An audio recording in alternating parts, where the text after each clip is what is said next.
Hello students, ఈరోజు మనం formal letter ఎలా రాయాలి అనేది మనం ఒకసారి తెలుసుకుందాం. అయితే ఈ ఫార్మల్ లెటర్ అంటే ఏంటో ఫస్ట్ మనం చూసుకొని తర్వాత ఫార్మల్ లెటర్ రాసేటప్పుడు ఫాలో అవ్వాల్సిన రూల్స్ ఏంటి, రెగ్యులేషన్స్ ఏంటి, అలాగే మీరు యూస్ చేసుకోగలిగే కొన్ని టిప్స్ అండ్ ట్రిక్స్ కూడా నేను చెప్తాను, జాగ్రత్తగా వినండి. First of all, formal letter అంటే ఏంటి? Formal letter is a type of letter written for professional or official purposes. అంతే కదా, మరి అఫీషియల్ పర్పస్ కోసం రాసే లెటర్ని మనం ఫార్మల్ లెటర్ అంటాం. For example, to make a request, ఒక రిక్వెస్ట్ చేయడానికి కావచ్చు, లేదా టు రైజ్ ఏ కంప్లైంట్, ఒక కంప్లైంట్ రైజ్ చేయడానికి కావచ్చు, టు రైజ్ ఏ కంప్లైంట్. ఇట్లాంటి వాటి కోసం మనం రాసేవి ఏవైనా సరే ఫార్మల్ లెటర్స్ అని చెప్పేసి మనం అంటాం. లెట్స్ సే మీరు ఒక ఇంటర్వ్యూకి అటెండ్ కావాలి, కానీ అటెండ్ కాలేకపోయే పరిస్థితిలో ఉన్నారు. సో మీరు రిక్వెస్ట్ చేస్తుంటారు, నాకు పర్మిషన్ ఇవ్వండి, నేను అటెండ్ కాలేకపోతున్నాను అని చెప్పడం. ఓకే, ఇట్లాంటివన్నీ కూడా మనకి ఫార్మల్ లెటర్స్ అని అంటాం. బిజినెసెస్లోను, అకాడమిక్స్లోను, గవర్నమెంటల్ కాంటెక్స్లోను చాలా సందర్భాల్లో ఫార్మల్ లెటర్స్ అనేవి వాడడం అనేది జరుగుతుంది. అయితే ఫార్మల్ లెటర్ రాసేటప్పుడు మనం ఫాలో అవ్వాల్సిన రూల్స్ అండ్ రెగ్యులేషన్స్ ఏంటనేది మనం తెలుసుకుందాం. వన్ బై వన్ మీకు పాయింట్ వైజ్ చెప్తాను, సో దట్ మీకు అసలు ఎక్కడ కన్ఫ్యూజన్ లేకుండా ఉంటుంది. So first point, formal letter ఎక్కడ స్టార్ట్ చేస్తాం మనం?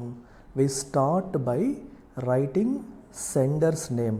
అంటే ఎవరైతే లెటర్ రాస్తున్నారో వాళ్ళ పేరు రాసి దాని కింద సెండర్ యొక్క అడ్రస్, లెటర్ రాస్తున్న వ్యక్తి యొక్క అడ్రస్ అనేది మెన్షన్ చేయాలి. ఇది ఎక్కడ మెన్షన్ చేయాలి? ఇది మనం మెన్షన్ చేయాల్సింది టాప్ లెఫ్ట్ కార్నర్లో. టాప్ లెఫ్ట్ కార్నర్లో ఇది మనం మెన్షన్ చేయాలి. అయితే టాప్ లెఫ్ట్ కార్నర్లో సెండర్ యొక్క నేము మరియు అడ్రస్ మెన్షన్ చేసిన తర్వాత నెక్స్ట్ ఏం రాయాలి? దాని కింద we have to mention date. Date అనేది ఖచ్చితంగా మెన్షన్ చేయాలి. ఏ రోజు రాస్తున్నాము అనేది మనం క్లియర్గా మెన్షన్ చేయాల్సి ఉంటుంది. అయితే డేట్ రాసేటప్పుడు మీరు ఏ ఫార్మాట్ ఫాలో అవ్వాలి?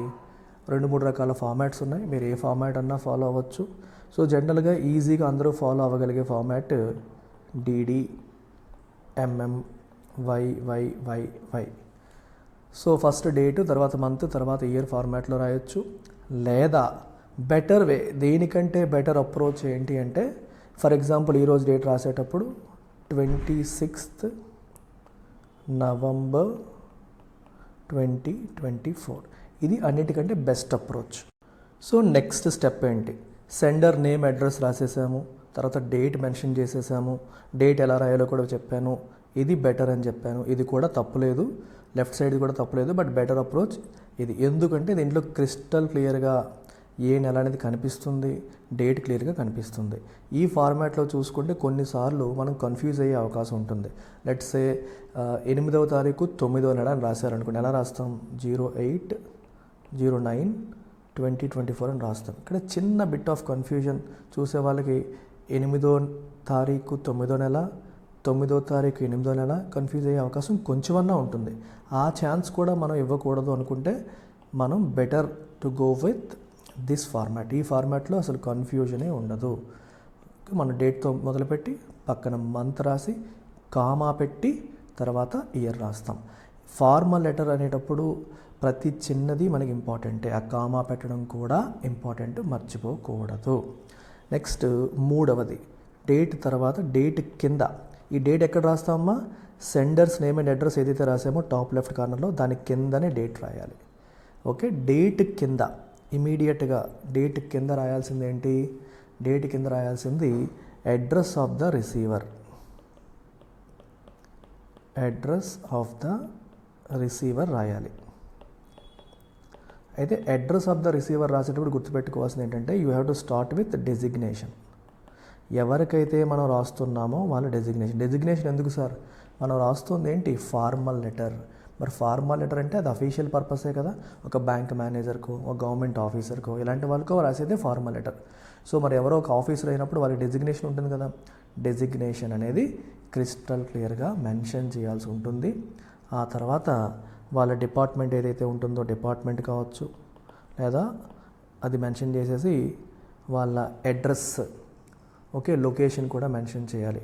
కంపెనీ పేరు, department, whatever is the company, and then city or city తర్వాత స్టేట్, ఇండియా, పిన్ కోడ్. ఇవన్నీ మీకు తెలిసినవే. ఓకే, సిటీ రాస్తారు, స్టేట్ రాస్తారు, దెన్ ఇండియా రాస్తారు, పిన్ కోడ్ రాస్తారు. ఇది మన అడ్రస్లోనూ రాస్తాం, వాళ్ళ అడ్రస్లోనూ రాస్తాం. సో లాస్ట్ పార్ట్ని నేను సింపుల్గా ఏమని రాస్తాను, అడ్రస్ అని రాస్తాను. So this is nothing but actual address. So designation, department, company, ఆ కింద మీరు రాయాల్సింది అడ్రస్.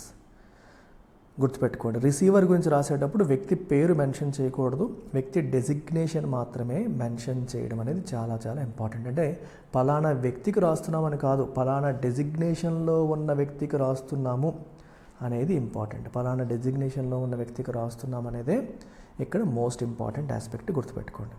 ఇవన్నీ కూడా టాప్ లెఫ్టే వస్తాయి. మీకు ఒక శాంపుల్ లెటర్ కూడా చూపిస్తాను, మీకు క్లారిటీ వచ్చేస్తుంది. అడ్రస్ ఆఫ్ ద రిసీవర్ రాసేసారు కదా, ఆ తర్వాత మీరు చేయాల్సింది ఏంటి, తర్వాత రాయాల్సింది సబ్జెక్ట్.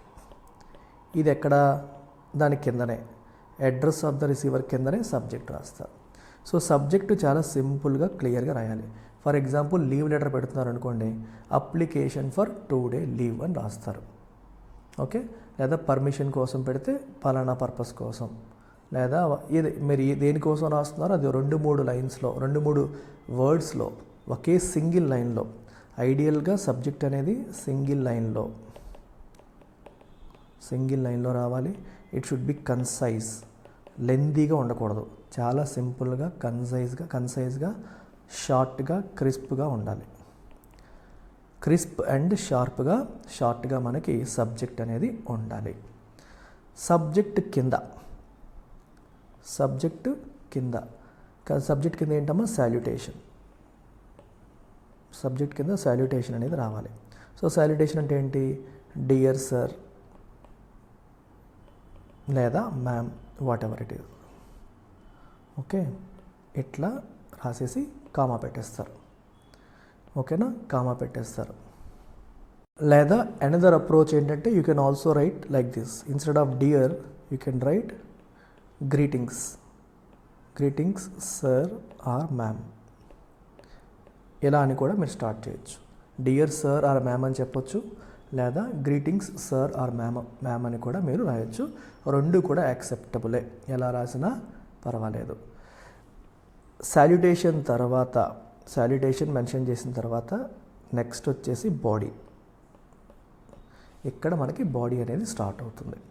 అయితే బాడీ రాసేటప్పుడు కూడా మీరు ఫాలో అవ్వాల్సిన టిప్స్ ఏంటి, మొదటిది always start by introducing your self. You have to start by introducing your self.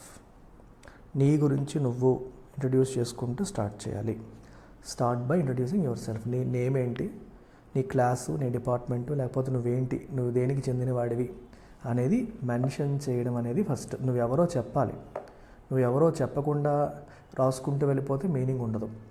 Okay, నువ్వు అడ్రస్ రాసావు, పేరు రాసావు, కానీ పలానా ఆయనకి నువ్వు లెటర్ రాస్తున్నప్పుడు నువ్వెవరో తెలియకుండా ఆయన ఏం తెలుసుకుంటారు నీ గురించి, నువ్వు ఎందుకు రాస్తున్నావు ఆయనకి ఏం తెలుస్తుంది. ఫస్ట్ నీ గురించి నువ్వు ఇంట్రొడక్షన్, వెరీ షార్ట్ ఇంట్రొడక్షన్ అనేది మెన్షన్ చేయాలి. Okay, very short. ఐఎమ్ పలానా, నేను పలానా, I'm Suresh, A student of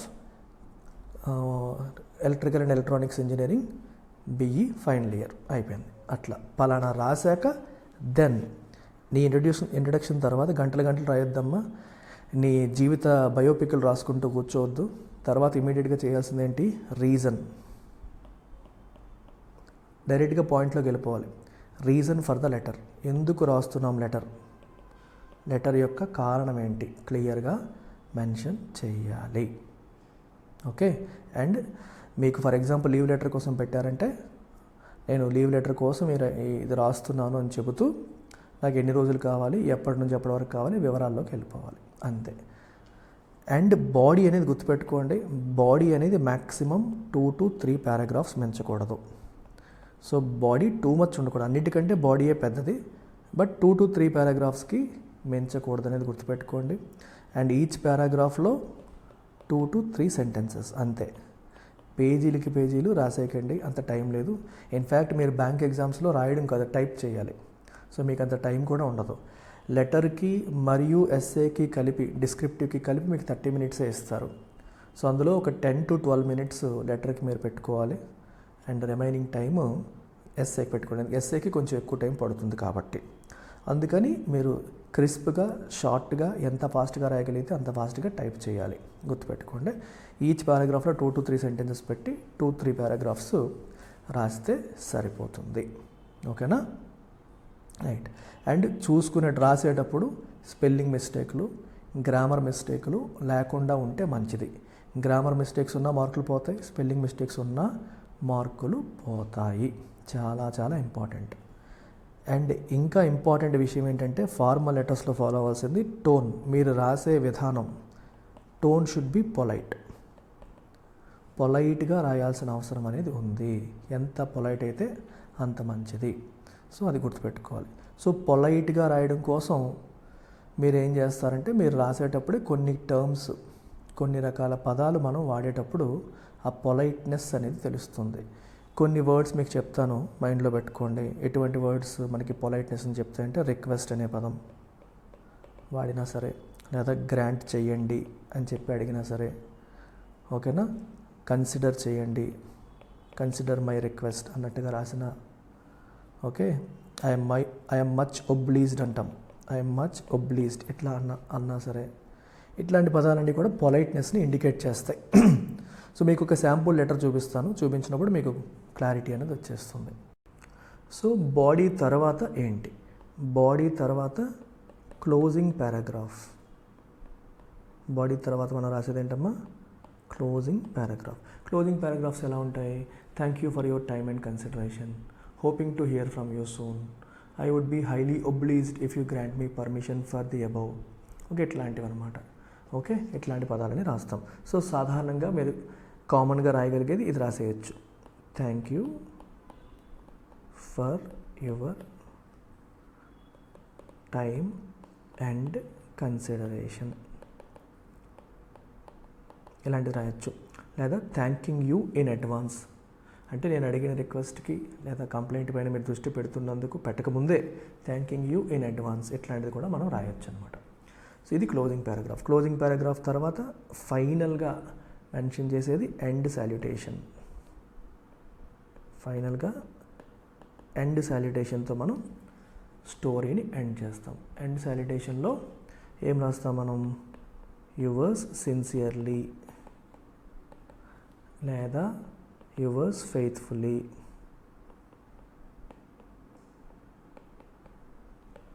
okay, sincerely, faithfully, లేదా వార్మ్ రిగార్డ్స్, ఇలాంటివి మెన్షన్ చేస్తాం. మెన్షన్ చేసేసి you end with your name, నీ నేమ్తో ఎండ్ చేస్తాం. This is how you end a formal letter. Formal లెటర్ని ఇలా మనం ఎండ్ చేసేసి జనరల్గా you put your signature, name రాసేసి, నీ పేరు రాసేసి కింద సిగ్నేచర్తో మనం ఎండ్ చేస్తాం. ఇలా క్లోజ్ చేసేసుకొని, రైట్. సో ఈ శాంపుల్ లెటర్ చూడమ్మా, మీకు కంప్లీట్ క్లారిటీ అనేది వచ్చేస్తుంది. So we started with name, తర్వాత సెండర్స్ అడ్రస్. రమేష్ కుమార్ అనేది name of the sender, senders address, తర్వాత డేట్ ఫార్మాట్లో మనం రాసుకున్నాం. కామా పెట్టుకోండి, 26th November, కామా పెట్టుకొని మీరు ఇయర్ రాసిస్తారు. తర్వాత ఎవరికి రాస్తున్నామో వాళ్ళ డెసిగ్నేషన్, కంపెనీ, డిపార్ట్మెంట్ ఏమైనా ఉంటే డిపార్ట్మెంట్, దెన్ అడ్రస్. సబ్జెక్ట్ చాలా సింపుల్గా చెప్పాను, రిక్వెస్ట్ ఫర్ రీషెడ్యూలింగ్ ఎంట్రీ, అంతే. ఒకటే సెంటెన్స్ 3-4 పదాలతో అయిపోవాలి. డియర్ సార్ లేదా గ్రీటింగ్స్ సార్ ఇట్లా మనం చెప్పొచ్చు, లేదా డియర్ మ్యామ్, గ్రీటింగ్స్ మ్యామ్ అని చెప్పొచ్చు. ఫస్ట్ ఆఫ్ ఆల్ మీ గురించి మీరు ఇంట్రొడక్షన్ చేసుకోవాలని చెప్పాను. ఐఎమ్ రమేష్ కుమార్. నువ్వెవరో తెలియకుండా లెటర్ రాస్తానికి ఏమర్థమవుతుంది? ఐఎమ్ రమేష్ కుమార్. ఎవరు నేను? I'm a candidate for the position of marketing manager at ABC enterprises. Okay, నీకు ఇంటర్వ్యూ షెడ్యూల్ అయింది, నువ్వు రీషెడ్యూల్ చేసుకోవడం కోసం రాస్తున్నావు. మార్కెటింగ్ మేనేజర్ పొజిషన్ కోసం నేను అప్లై చేశాను, ఓకే అని చెప్పేసి ఫస్ట్ ఇంట్రడక్షన్ ఇచ్చేసావు. తర్వాత నేను ఏం చెప్పాను? రీజన్ రాయమన్నాను. I'm writing to request rescheduling of my interview. Which was initially scheduled for 30th November at 10 AM. అది ఆ టైంకి షెడ్యూల్ చేశారు, రీషెడ్యూల్ చేయమని నేను రాస్తున్నాను. ఎందుకు రీషెడ్యూల్ చేయమని అడుగుతున్నాము, కారణం చెప్పాలిగా. Unfortunately due to unforeseen personal circumstances. Unforeseen అంటే నేను ఊహించని పర్సనల్ సర్కమ్స్టాన్సెస్ వల్ల I will not be able to attend the interview on the specified date and time. ఆ రోజున అటెండ్ అవ్వలేను. సో ఐ సిన్సియర్లీ చెప్పాను. ఇక్కడ సిన్సియర్లీ ఇదేని ఇండికేట్ చేసింది, పొలైట్నెస్. ఓకే, సిన్సియర్లీ ఇలాంటి పదాలు వాడాలి. అపాలజైజ్ అంటే ఏంటి, క్షమాపణ అడుగుతున్నావు. ఎందుకని, ఒరిజినల్గా షెడ్యూల్ చేసిందని నువ్వు ఫాలో అవ్వట్లేదు కాబట్టి. For any inconvenience this may cause, దీనివల్ల మీ షెడ్యూల్స్ డిస్రప్ట్ అవుతాయి. సో ఆల్రెడీ ఆ టైం నాకు కేటాయించారు, ఇప్పుడు నేను వద్దంటున్నాను కాబట్టి దీనివల్ల కొంచెం మీకు ఇన్కన్వీనియన్స్ వచ్చే అవకాశం ఉంటుంది. అందుకోసం నేను ముందుగానే అపాలజైజ్ చేస్తున్నాను, సారీ అడుగుతున్నాను అని చెప్తాను. I would greatly appreciate the opportunity to reschedule the interview at a mutually convenient time. So దీని అర్థం ఏంటి, ఇక్కడ గ్రేట్లీ అప్రిషియేట్ అనే పదాన్ని మనం వాడాం. గ్రేట్లీ అప్రిషియేట్ అంటే ఒక రకంగా థ్యాంక్స్ ఇన్ అడ్వాన్స్ అన్నట్టు. మీరు ఈ సహాయం చేస్తే లేదా చేసినందుకు నేను ముందుగానే మీకు థ్యాంక్స్ చెప్తున్నాను అన్న మీనింగ్. ఒక strong sense of gratitude in advance. మీకు రుణపడి ఉంటాను లేదా మీరు ఈ సహాయం చేసినందుకు నేను గుర్తుపెట్టుకుంటాను, ముందుగానే థ్యాంక్స్ చెప్తున్నాను అన్నట్టు. ఓకే, మీ సహాయాన్ని నేను గుర్తిస్తున్నాను అన్నట్టు ఆ పదాన్ని అలా వాడతాం అన్నమాట. So please let me know. So another word, ఇది మీకు పొలైట్నెస్ని ఇండికేట్ చేస్తుంది. ఈ గ్రేట్లీ అప్రిషియేట్ కూడా పొలైట్నెస్ని ఇండికేట్ చేస్తుంది. సిన్సియర్లీ పొలైట్నెస్ని ఇండికేట్ చేస్తుంది. టోన్ పొలైట్గా ఉండాలని చెప్పాను. Please let me know if this would be possible. ఇది పాసిబులా కాదా మీరు నాకు చెప్పండి. And I'm happy to adjust to any alternative slots available. వేరే ఏ స్లాట్ ఉన్నా దానికి నేను అడ్జస్ట్ అవుతాను. నా ఫోన్ నెంబరు లేదా నా ఈమెయిల్ ఐడి మెన్షన్ చేసేసి మనం ఎండ్ చేస్తాం. Thanks for your consideration and understanding అని చెప్పి పెట్టి యువర్ సిన్సియర్లీ లేదా ఫెయిత్ఫుల్లీ వాట్ ఎవర్ లేదా వామ్ రిగార్డ్స్ అని రాసేసి మీ పేరు చివర్లో సిగ్నేచర్, లాస్ట్లో సిగ్నేచర్. ఓకే, సిగ్నేచర్తో మనం ఎండ్ చేస్తాం. అంటే మామూలుగా రాసేటప్పుడు మీరు సిగ్నేచర్ పెడతారు. సో టైప్ చేసేటప్పుడు సిగ్నేచర్ పెట్టడం కుదరదు కాబట్టి మీరు నేమ్ రాసేసి వదిలేయచ్చు. ఓకేనా, this is how you write a formal letter. మరొకసారి రివిజన్ చేస్తున్నాను. First you start with your name and then your address and then date and then ఎవరికైతే రాస్తున్నావో వాళ్ళ డెసిగ్నేషన్ అండ్ దెన్ అడ్రస్, తర్వాత సబ్జెక్ట్, సాల్యుటేషన్, నీ ఇంట్రడక్షను, తర్వాత ఎందుకు రాస్తున్నామని చెప్పడం, ఓవరాల్ టోన్ అనేది పొలైట్గా మెయింటైన్ చేయడం, లాస్ట్లో క్లోజింగ్ పారాగ్రాఫ్ అండ్ సాల్యుటేషన్, మీ నేమ్. ఓకే, అండ్ సిగ్నేచర్తో మనం ఎండ్ చేస్తాం. This is how you have to write a formal letter. Informal letter ఎలా రాయాలి అనేది నెక్స్ట్ వీడియోలో నేను చెప్తాను.